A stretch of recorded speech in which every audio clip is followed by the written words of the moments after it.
అంబేద్కర్ కోనసీమ జిల్లాలో భారీ వర్షం తీవ్ర విషాదాన్ని మిగిల్చింది. ఉప్పలగుప్త మండలం చెల్లపల్లి గ్రామం ఊరకోట ప్రాంతంలో కురిసిన భారీ వర్షానికి ఓ పాత ఇంటి స్లాబ్ ఒక్కసారిగా కూలిపోయింది. ఈ ప్రమాదంలో సత్యవతి అనే మహిళ అక్కడికక్కడే మృతి చెందగా ఆమె భర్త, కుమారుడు తీవ్రంగా గాయపడ్డారు. క్షతగాత్రులను వెంటనే అమలాపురంలోని ప్రైవేట్ ఆసుపత్రికి తరలించి చికిత్స అందిస్తున్నారు. 30 ఏళ్ల క్రితం నిర్మించిన ఈ ఇల్లు శిథిలావస్థకు చేరడం వల్లే ఈ ప్రమాదం జరిగినట్లు పోలీసులు తెలిపారు. ఈ ఘటనతో ఆ ప్రాంతంలో విషాద ఛాయలు అలుముకున్నాయి.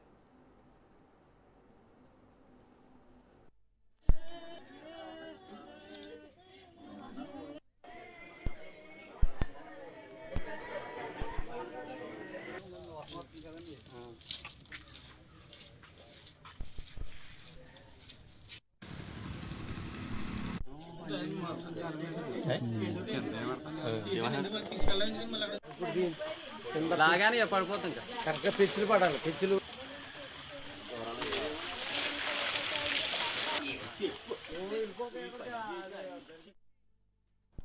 అంబేద్కర్ కోనసీమ జిల్లాలో భారీ వర్షం తీవ్ర విషాదాన్ని మిగిల్చింది. ఉప్పలగుప్త మండలం చెల్లపల్లి గ్రామం ఊరపేట ప్రాంతంలో కురిసిన భారీ వర్షానికి ఓ పాత ఇంటి స్లాబ్ ఒక్కసారిగా కూలిపోయింది. ఈ ప్రమాదంలో సత్యవతి అనే మహిళ అక్కడికక్కడే మృతి చెందగా ఆమె భర్త, కుమారుడు తీవ్రంగా గాయపడ్డారు. క్షతగాత్రులను వెంటనే అమలాపురంలోని ప్రైవేట్ ఆసుపత్రికి తరలించి చికిత్స అందిస్తున్నారు.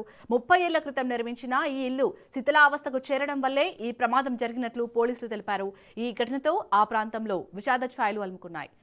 రైట్, ఇదే అంశానికి సంబంధించి మరిన్ని అప్డేట్స్ ని మా ప్రతినిధి దుర్గారావు అందిస్తారు. దుర్గారావు, క్షతగాత్రుల పరిస్థితి ఏ విధంగా ఉంది, డీటెయిల్స్ ఏంటి?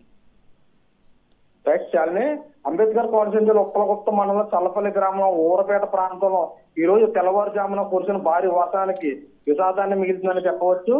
ఈ భారీ వర్షానికి ఒక ఇంటి స్లాబ్ ఒక్కసారిగా కూలిపోవడంతో కొల్లు సత్యవతి అనే మహిళ అక్కడికక్కడే మృతి చెందింది. అలాగే ఈ ప్రమాదంలో ఆమె భర్త, కుమారుడు తీవ్ర గాయపడగా వారిని అమలాపురం ప్రైవేట్ ఆసుపత్రికి తరలించి చికిత్స అందిస్తున్నారు. ఈ ఘటనతో ఊరపేట ప్రాంతంలో విషాద ఛాయలు ఆలుముకున్నాయని చెప్పవచ్చు.